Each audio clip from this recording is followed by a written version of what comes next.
प्रत्येक रिजनला एक तो फ्लेवर असतो ना, म्हणजे आपल्याकडे आपण म्हणतो की चायनीज हे इंडियन चायनीज असतं, तसं जेव्हा तू क्लाउड किचन टाईप केलं तेव्हा तू प्रत्येक ठिकाणी त्या लोकल क्युझिन्स काय आहेत किंवा लोकल फूड ते तू मॉडिफाय केलंस का तेव्हा? नाही म्हणजे so we were very clear. कारण आणि हे कधीच करू नये, कारण की काय आहे ना, मग तुमच्या ब्रँडची ऑथेंटिसिटी निघून जाते. जर मला मुंबईत हा पास्ता किंवा ही बिर्याणी अशी मिळते, ती काय हैदराबाद आहे किंवा अवधी बिर्याणी, म्हणजे तुम्ही जर लखनौला गेला तर वेगळी नाही मिळाली पाहिजे. ब्रँडसाठी इट शुड बी सेम. आणि that is challenging for sure, पण दॅट इज युअर SOP. की मी जर आता तुम्ही आता स्टारबक्सला इकडे जो समजा काय पनीर रॅप खाल्ला, तोच पनीर रॅप तुम्हाला बँगलोरला मिळेल, तोच ते सिमल्याला असेल तर सिमल्याला मिळेल. So that is the identity of your brand, की तुम्हाला सगळीकडे सेम मिळतं. You go to McDonald's.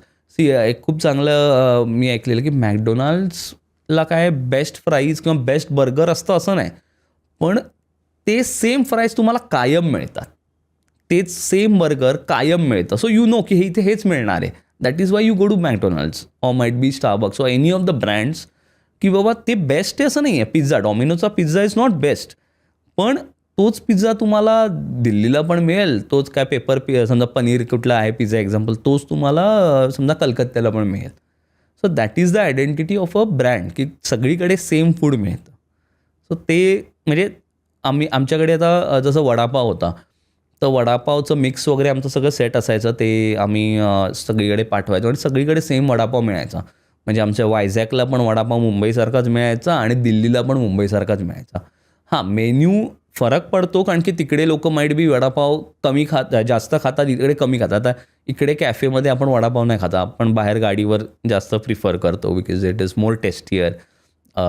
So तसं फरक पडायचा की बाबा या क्युझिनमध्ये इकडे हे जास्त चालतं, इथे ते जास्त चालतं, पण मेन्यू सेम असला पाहिजे. Menu has to be same. या तू तर म्हणालास ना गाडीवर वडापाव, तर तू असं कधी करतो का की असं गाडीवर जाऊन खायचं आणि बघायचं की काय वेगळं आहे ह्याच्यामध्ये, काय असतं वेगळं त्यांच्यामध्ये? ऑफकोर्स म्हणजे कसं आहे ना, आता त्यांच्यात आता बोरिवलीला एक आता आम्ही वडापाव खातो, मला आता नाव फटकन आठवत नाही आहे, याला गोराई आणि तिकडे, पर त्यांच्याकडे मस्त ते अद्रक एवढं चांगलं कुटलेलं असतं आणि त्यांच्यात ग्रीन चिली एवढी चांगली कुटलेली असते ते जेव्हा बटाट्याची भाजी बनवतात तेव्हा. आणि असं म्हणजे प्रत्येकाची वेगवेगळ्या गोष्टी असतात. Kirti vada pav is like very famous, की बाबा अशोक वडापाव तो की त्याच्यात ते जे बेसनचे जे बॉल हे येतात फ्राय केलेलं ते घालून चुरा, ते छान लागतं. कोणाची लसूण चटणी छान असते, त्याच्यात थोडंसं खोबरं जास्त असतं, असं. सो प्रत्येकाची आयडेंटिटी असते. जाऊन हे चेक करतोस म्हणजे हां, आणि मी लोकली खूप खातो. म्हणजे माझे इंस्टाग्राम इफ यू सी किंवा wherever I eat lot of local stuff. आता मी पुण्याला जेव्हा जातो तर मटण खूप खातो, कारण की पुण्याला मटण चांगलं मिळतं. म्हणजे ना असं. So it's like Kolhapur, you go to Kolhapur and not having mutton is like stupidity if you are a mutton fan or if you like mutton, असं. So yeah I go to local places. साध्या खानावळी असतात, खूप चांगल्या असतात त्या. असं काही नाही की गाडीवरच चांगलं मिळतं. असं पाणीपुरी आहे तर ती काय दरवेळेला काय गाडीवर खायचीच असं नाही, काय काय वेळेला काय ठिकाणी पण दुसरीकडे चांगल्या हॉटेलला पण चांगली असते, असं. सो आता ना मला असं वाटतं फूड इंडस्ट्री ही एवढी मोठी झालेली, it's not just cooking.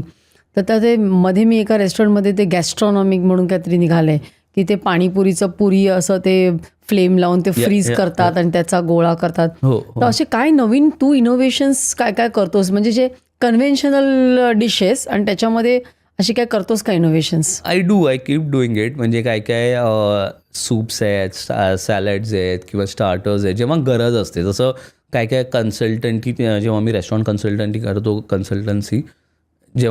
Consultancy करतो तेव्हा ओनरची डिमांड असते, हे पाहिजे ते पाहिजे. सो लाईक पावभाजी बर्गर आहे किंवा you know might be mushroom sauce pasta, there are lot of things what we do. पण गॅस्ट्रॉनॉमीचं कसं आहे ना, त्याला एक लिमिट आहे. प्रत्येकाने आय गेस ते एक लिमिटमध्ये केलं तरच त्याची मजा असते. Authentic food at times it taste good authentic only. म्हणजे यु नो त्याला त्याचे गार्निशिंग वेगळं करा, त्याला सर्विंग वेगळं करा. पण ना ते तू जसं म्हणतेस की याच्यातून जर पाणीपुरीचं पाणीच चांगलं नसेल, टेस्टच नसेल त्या पाण्याला, तर काय मजा आहे मग ते तुम्ही काही शॉर्ट करा, काही करा, असं आहे. So end of the day त्या फूडला टेस्ट पाहिजे आणि ते ऑथेंटिक टेस्ट पाहिजे. Modernized serving is always welcome, but the taste has to be authentic. And should be loud. म्हणजे म्हणतात की हां हे मॉडर्नाइज केलं आहे पण त्याची जर टेस्ट नाही मजा मग काय फायदा आहे. म्हणजे end of the day you have to eat that taste. म्हणजे ते पाणीपुरी तशी किती एकदा खाशील तू, दोनदा खाशील, काय photo Instagrammable. So I always say की your restaurant can be Instagrammable but it should be eatable. की बाबा खायला तुम्हाला मेन आहे. हां फोटो काढणं, ते रील बनवणं वगैरे that is okay. We all do, even I do every time. So काल मी आता आमच्या रेस्टॉरंटला गेलेलो मी पुण्याला, तर आमची पूर्ण टीम होती. तर मी ते ना मटण खायला गेलेलो. सो ते एक वाट्या भरत होते, पांढरा तांबडा भरला, मग दही कांदा दिला, मग आणि आमचे सर वगैरे they started eating. He is like अरे खा ना मस्त गरम गरम. म्हणलं नाही. सो इवन आय डू की बाबा हां मी पण ते रील बनवणं किंवा फोटो काढणं पण टेस्ट असली पाहिजे. एवढं करून जर टेस्ट नाही तर मग फायदा नाही. त्यामुळे हल्ली लोक ते खायच्या आधी पहिल्या आधी फोटो काढायचा हो. ह्याच्यामध्ये हल्ली जास्त आहे आणि मग खाऊ. Yeah even I do that. I mean But it has to be presentable, ना? हां but it should be tasty. End of the day the product should be tasty. The food has to be tasty. म्हणजे every time the food if it is rolled it can be sushi, it can be khandvi also, असं आहे. So I mean दरवेळेला काय छान role केलं तर काय सुशीच बनते असं नाही, ती खांडवी पण असू शकते. सो या म्हणजे एंड ऑफ द डे आपल्याला वाईजली बघायला लागतं की आपण जे काय मॉलिक्युलर गॅस्ट्रॉनॉमी करतो आहे किंवा जे काय करतो आहे ते किती टेस्टी पण आहे आणि ते किती छान सर्व केलं आहे. That is obviously 100 marks to that. पण टेस्टी पण आहे. नुसतं तामझाम आहे आणि म्हणजे खोदापाड निकला चुवाद असं त्याला अर्थ नाही. छानपैकी ते टेस्टी पण असलं पाहिजे. मग सेलिब्रिटी शेफ कसा बनलास तू? सो असं म्हणजे ऑनेस्टली सेलिब्रिटी शेफ आणि असं हे काय I don't believe in tags and all. But the thing is very honestly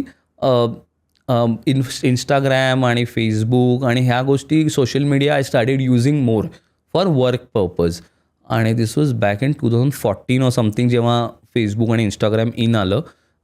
तेव्हापासून मग त्याचे व्हिडिओ बनवणं, फोटो काढणं, फोटो लोकांपर्यंत पोचवणं की अरे इथे हे जेवण चांगलं मिळतं. मग ते लोक ट्राय करायला लागले माझे आणि that is how it all big started. आणि एवढ्या ठिकाणी काम केल्यावर एवढे एक्सपिरियन्स येतात वेगवेगळे. I work with chef Sanjeev Kapoor also as a executive chef. Yes. So I it's been 5 years. 5 years back. So I was working with them him as a executive chef. कुठे? So I was based in Mumbai. त्यांचं yellow chilli जे ठाण्याचं आहे पण I use to handle all India. त्यांचे वेगवेगळे brand आहेत. Yellow chilli आहे, सिग्नेचर आहे आणि ते अजून 2 क्लाउड किचन्स ओपन करत होते. So all of that. So testing विस्टिंग सगळे ट्रायल्स तिकडे व्हायच्या and then we use to execute in different parts of India. So अजून वेगवेगळ्या ब्रँड्समध्ये काम केलं.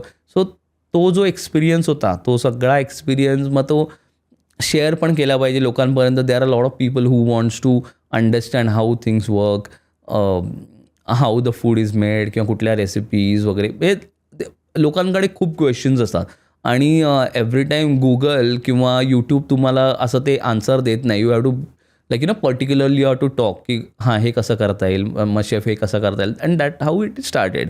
म्हणजे आता जेव्हा मी जजिंगला जातो वेगळं तर एवढे क्वेश्चन्स विचारे फूडी लोकांमध्ये असतात की मग शेफ मी ते असं नाही मग असं केलं असतं तर मग ती सॅल्मनची स्किन साईड कुक केलं असतं तर मग कसं झालं असतं. किंवा आपलं नॉलेज लोकांना द्यावं, सगळ्यांपर्यंत पोचवावं हे खूप गरजेचं आहे. कारण की आपण शिकून आलो आहे बाहेरून, जॉब करून आलो तर तिकडलं नॉलेज आपल्याकडे आहे आणि मग ते सगळ्यांपर्यंत पोचवावं. That is what I believe. आणि तशी ती जर्नी चालू झाली आणि ती म्हणजे that is how it is working now. ही क्लिप शेवटपर्यंत बघितल्याबद्दल खूप खूप धन्यवाद. संपूर्ण एपिसोड बघण्यासाठी खाली दिलेल्या लिंकवर क्लिक करा आणि सर्व काही चॅनलला सबस्क्राईब करायला विसरू नका.